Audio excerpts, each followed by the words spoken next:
the blessing of President-elect Trump. But this is definitely something to watch over the next 4 years, but especially in this critical transition process as we see Elon Musk visiting Mar-a-Lago more and more frequently, and as he is leading that effort to cut government spending, Alex. Okay. Ali Rafa, thank you so much from a very noisy balcony there. We're hearing a lot of people around you. We'll check in again. Joining me right now, we have Democratic Congresswoman from Pennsylvania, our friend Madeleine Dean, sitting in her kitchen as usual, I believe, where it's much quieter than it was for poor Ali. I got home. No, that's fine. Even if a dog barks, it's fine. So we have the bipartisan agreement on a government funding bill, which was torpedoed after a series of disparaging posts from billionaire Elon Musk on his own social media platform. Luckily, a government shutdown was averted just in time. But how do you explain to Americans what happened here? Well, what I explained to Americans is that Democrats stood strong, united for the purpose of what is in the best interest of Americans, of working people, of people who just want to do better for their families, for their farms, for their futures. What we saw, the theatrics that we saw this week, were really cynical and corrosive. Could you imagine? This was a deal that was negotiated, all four sides.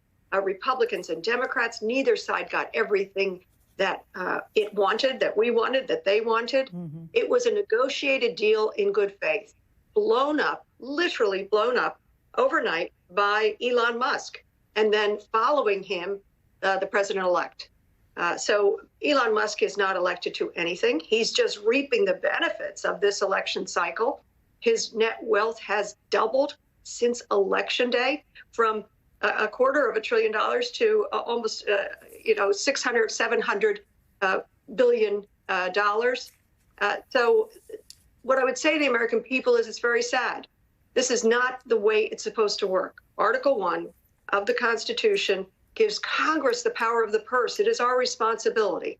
And yet the Speaker of the House and the majority, Republicans are in control here. They write the bills, they put the bills on the floor, were unable over the course of the last 6 months to pass the 12 appropriations bills that would fund our government. And we were stuck in this crisis of their own making. The Speaker, Musk, and Trump created a crisis. We averted it. Democrats averted it for the American people. I want to pick up on something that you said there. You talked about Elon Musk putting out voluminous tweets, right? He was talking about things. And then Donald Trump followed up. What do you know about the dynamic there? Elon Musk leading, Trump following. Are you hearing anything about that? Let me be very clear. I'm not friends with Elon or the president-elect. Not suggesting, but you have colleagues on the other side of the aisle. Are you hearing from them? We know that it will certainly is or will be under President-elect Trump's skin that Musk got out ahead of him and blew this thing up, and then the president-elect threw in the debt ceiling. I want to be clear about the debt ceiling. And to answer your question, this friendship, I don't think is long for this world. Mr. Trump likes to be in the spotlight. He doesn't want somebody else to be in the greater spotlight. But let's talk about that throwing in of a 2-year extension of or just elimination of a debt ceiling. The debt ceiling is about paying for the bills that we have already incurred. This was a perversion, yet again, a perversion by Mr. Trump, an attempt to say, give me carte blanche to offer huge tax cuts, continuing tax cuts to the wealthy, like Mr. Musk, so that I don't have to worry about the debt and deficit. Irresponsible. Democrats wouldn't stand for it. We're not going to just give out tax cuts at the cost of our financial fidelity.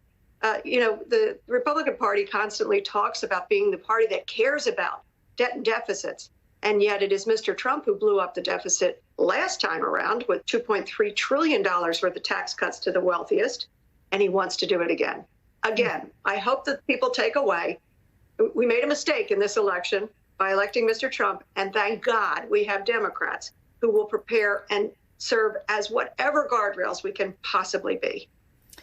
Well, Speaker Johnson says that Trump had his back on the continuing resolution. He has been noticeably silent about the vote after 170 House Republicans supported that bill, even though it stripped out the provision suspending the debt limit that Trump demanded. Does that signal anything to you about Trump's political capital? Do you think it's waning a bit?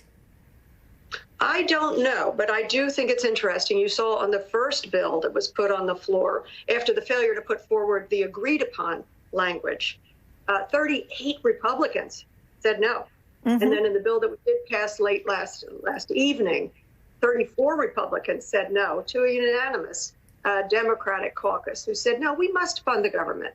It does not work for the American people when the government gets shut down. What I think is that is telling. It's telling of something. There is a break from Mr. Trump that is brewing in the Republican majority.